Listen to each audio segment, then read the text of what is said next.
These are the interviews from Chat City on Preston FM. Don't forget, our show is live weekdays from 10 till noon. Tune in and become part of our family. And nice to have you with us. So don't forget, we would love to hear from you on Chat City, and the address is studio@preston.fm. So studio@preston.fm, and look forward to hearing from you soon. And my first guest has now joined me in the studio, and if you go to Ashton Park, you will find hidden a walled garden in Ashton Park where they welcome anyone from the military community to join them for gardening, carpentry, photography, a chat and even a brew or two. There are no expectations.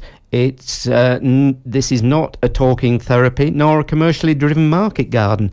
It's merely a place to meet people who have a shared experience, to come together and support each other. And to tell us more, and the person who's behind it is Donna Rowe-Green. So Donna, a very good morning. Good morning. And it's nice to meet you again. And for listeners who maybe, I know we met a few months ago, but maybe you could tell us again about the beginnings of the garden, how this came about in Ashton Park. Certainly. I had the idea, I'd like to say it was my own idea, but it really wasn't. I'd heard about a similar garden about 2 years ago. And being the wife of a veteran and also having spent about 12 years working as a horticultural therapist, it seemed like a really natural thing to do. So we started to look around for a piece of land, and Preston City Council very kindly gave us a piece of land in Ashton Park, but it hadn't been touched in about 20 years. We didn't mind that. We figured we could take some time, clear it. But then Channel 5 came along and very kindly, within 1 week of starting, cleared the site and created the outline of what you see there now. Wow. So we've been open just over a year now, and very, very excited about what's happening there. And as I said, apart from the gardening, carpentry, photography, many other features of being part of it? There are. The carpentry actually happens at Grange Community Garden. The guys go over there and get taught by Frank, who's a trained carpenter. And the photography, we have Jason Smalley, who comes in and teaches the gentlemen how to use their cameras and get the best from them. So we're not a gardening project. We have all sorts of things going on. Right. And open to all personnel from the services? Absolutely. Any service, any age, serving, veteran, reservists, male or female. I'd really love to see some more girls in there. And is it a nice place to come just to be quiet and maybe to relax, to meditate? Very much so. We do have some people that when they've had a counselling session will come over to the garden just to get their head together before cracking on with the rest of their day. So yes, at times it's a very quiet, very peaceful place. And then when we have a few of our veterans in there, it can get a little bit noisier with laughter and general debauchery, I think is the word. That sounds about right. So it's also for those who have served in some of the hot spots around the world, who maybe, have returned and find sometimes life quite stressful. So it's a nice place to come and get away from it all. Absolutely. The folk that use the garden, you call it their sanctuary. It's their place to escape just for a while. And work throughout winter continued. I mean, at the moment we're now in May, although today a little rain. Yesterday was absolutely beautiful day. So is it looking resplendent in colour at the moment? It is. It's looking fantastic. And I think when I think back to this time last year when we'd only just opened and there was just myself and my husband and a couple of volunteers working in there, comparing the photos from this time last year to what the team have achieved this year, it's astonishing. They are a team that work incredibly hard. So what they've achieved there is really something to be proud of. And I think from, if I remember correctly, from last time we met, although the garden is for service people, it does open? Is it a couple of times during the year for members of the public to visit? Absolutely. We have a number of open days. We have a couple coming up in the summer. We have an open day on the 5th of July when we're having a garden party, and then hoping to encourage members of the public to go home and have their own garden parties or picnics and barbecues and things to help raise funds and awareness for us. We're also having a flower show in August, and then at the moment we're open every Saturday. Well, I would say most Saturdays, depending on other events that we're attending, for plant sales. So between 10 and 2, you can come along to the garden and see what we've been doing on a Saturday. I think I may be coming along to that one then. So there's a plant sale on a Saturday. There is. We'll be open this Saturday between 10 and 2. So. Right. So I would imagine also there's lots of people who've discovered that what they didn't know previously was that they've got green fingers and have now become quite interested in the horticultural world. Absolutely. The amount of people that walk through the gates and say, well, I don't mind coming, but I don't do gardening.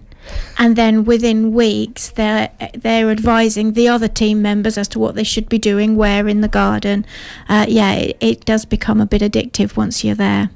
So from seeing it elsewhere and then having it here in Preston, have you achieved what you want to achieve, or is there still quite a way to go? I would say both. When I set this up, as with anybody that sets up a new project, you have an idea in your mind what it will look like, who you will reach and how it will work, and that changes as the project grows.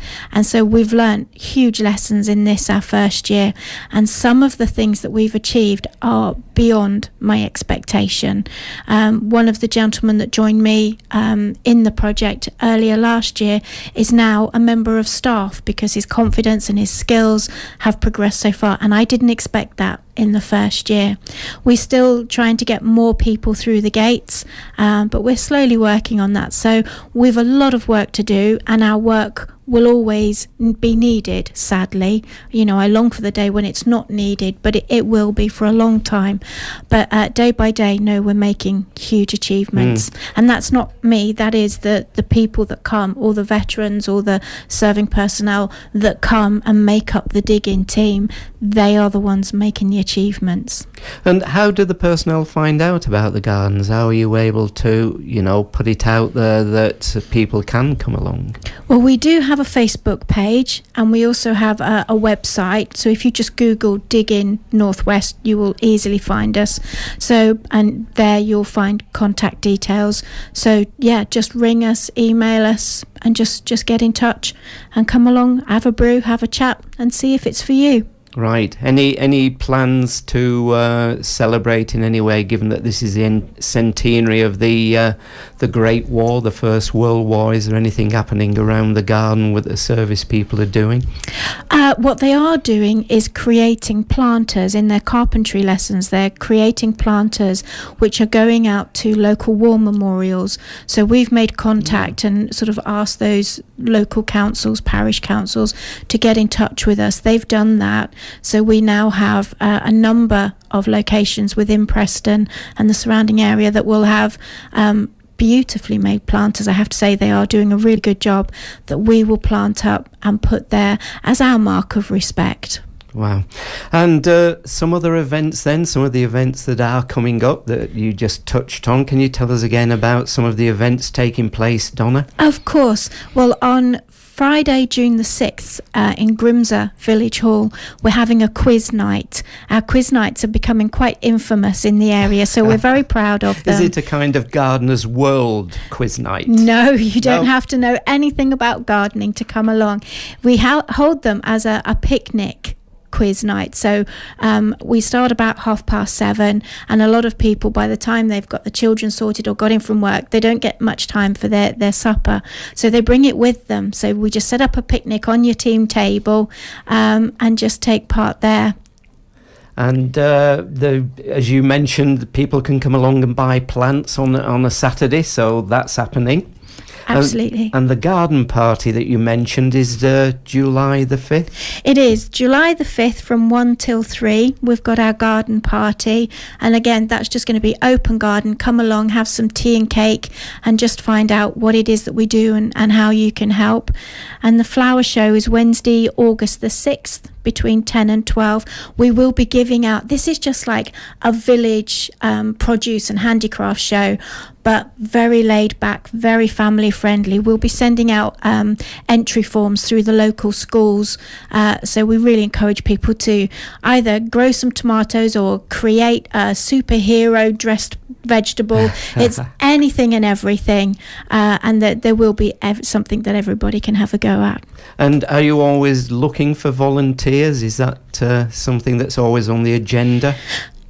Our volunteers generally help us behind the scenes because of the nature of the garden. The work that gets done in the garden gets done extremely well by our team, by the veterans and the service personnel that come in. So we don't need on-hands volunteers on a large scale in the garden, but we could always use help spreading the word and just sort of raising awareness. Things like, just making people aware of us. And throughout the summer, I mean, we're heading into summer, hopefully, with sunshine, etc. How do you get the plants? How do they come along so that you can actually maintain, a nice selection of plants and vegetables, etc.? We grow them all ourselves. Is it all from seed? Yep, we grow seeds. We've got a beautiful greenhouse that very kindly came with the build from Channel 5, so we were quite spoilt with that. So we grow a huge amount of plants from seed.